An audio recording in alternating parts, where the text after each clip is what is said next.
trigonometry formula, most important trigonometry formula for all students. Number 1, sin square theta plus cos square theta is equal to 1. Number 2, sin square theta is equal to 1 minus cos square theta.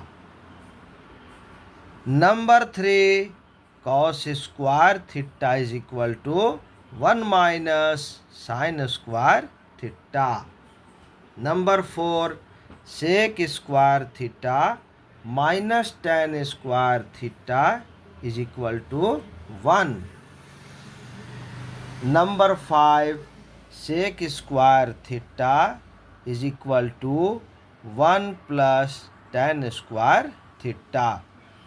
Number 6, sec square theta minus 1 is equal to tan square theta.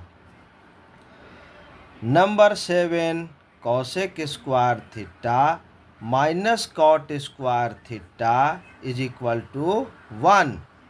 Number 8, cosec square theta is equal to 1 plus cot square theta. Number 9, cosec square theta minus 1 is equal to cot square theta. Number 10, sin theta into cosec theta is equal to 1. Number 11 formula, cos theta into sec theta is equal to 1. Number 12 formula, tan theta into cot theta is equal to 1. Number 13 formula, tan theta is equal to sin theta by cos theta.